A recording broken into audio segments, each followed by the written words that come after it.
Good afternoon, this is Dr. Do again. This video is the quarantine special edition video number 18. Today's topic is on the cervical radiculopathy.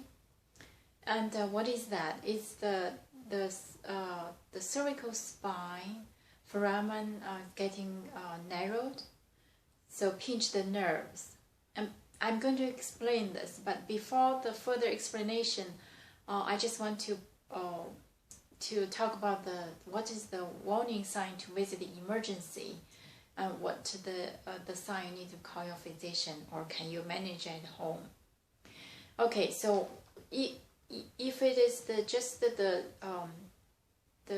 radiculopathy, pinch the nerves, you feel numbness, tingling.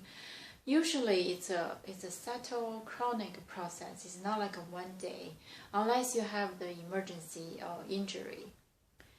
Unless another scenario is because there's a special artery branching from the carotid artery going to the brain. It's called vertebral artery.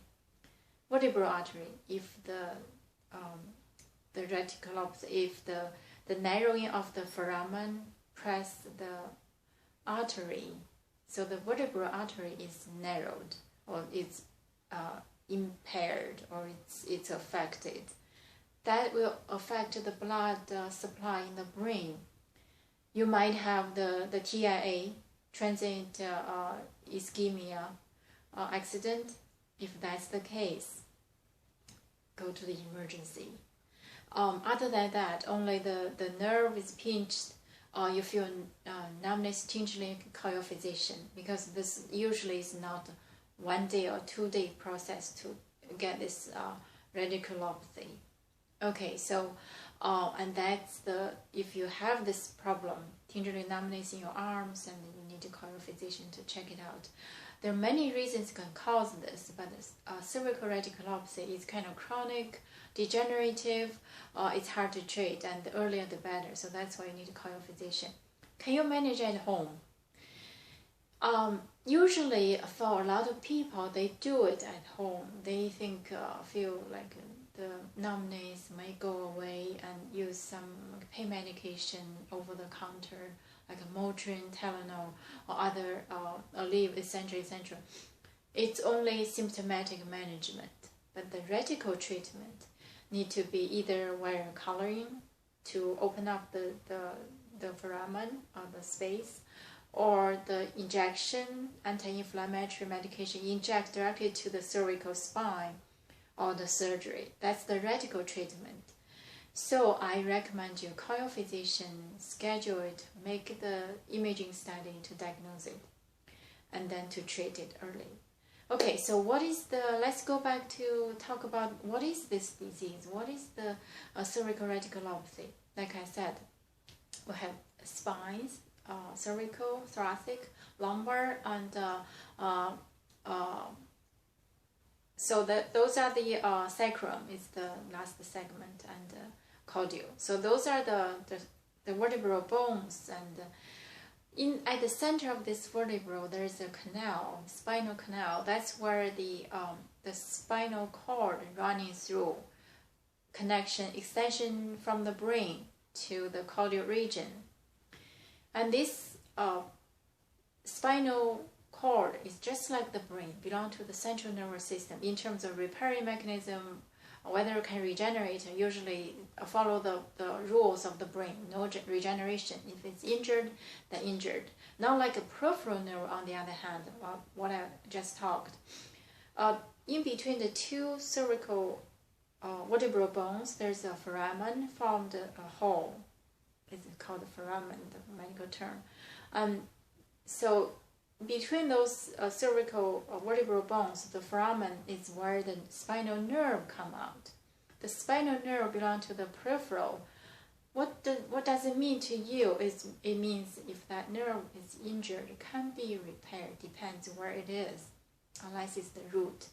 For example, we have the finger. If we cut it, you do not lose the sensation. After the wound is recovered, the sensation is there because the peripheral nerve can be regenerated.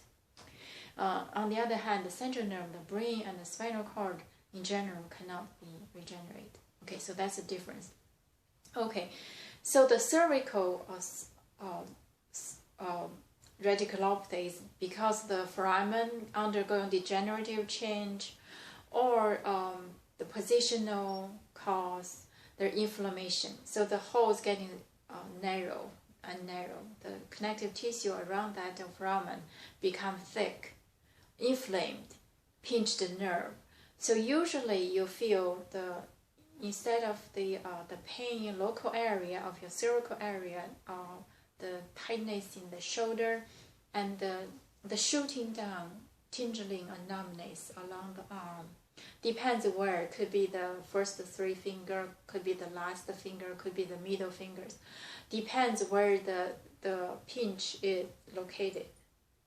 Alright, sometimes it's positional. Probably you're okay if you sit straight, but if you bend one way or another, may cause a tingling. If that's the case, you need to call your physician to check it out.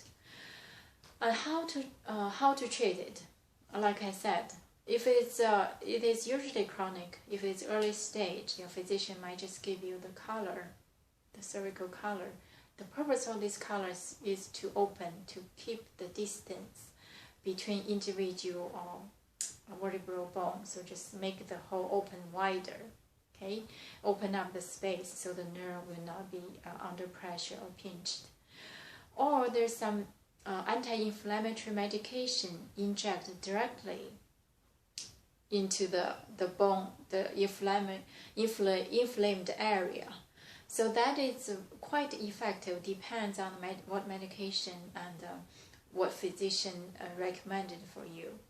Or the surgery. The surgery is just to take off those debris, those inflamed tissues, and open the foramen, open up, so then the nerve will be free from the pressure.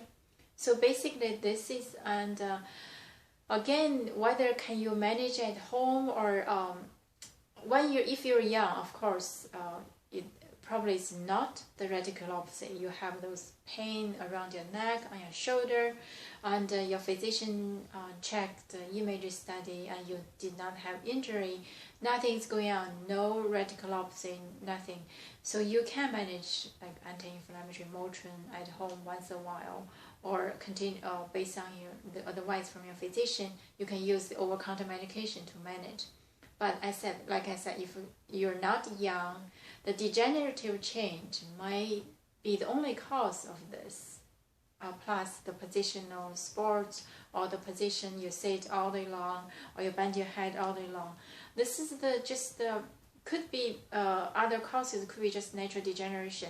So if that's the case, treat it. The earlier the better. When you find the tingling numbness, you go see your physician. There's another cause for tingling numbness, which is carpal tunnel syndrome. I already mentioned, I talked, and it's similar, but the causative factor and also the treatment is different.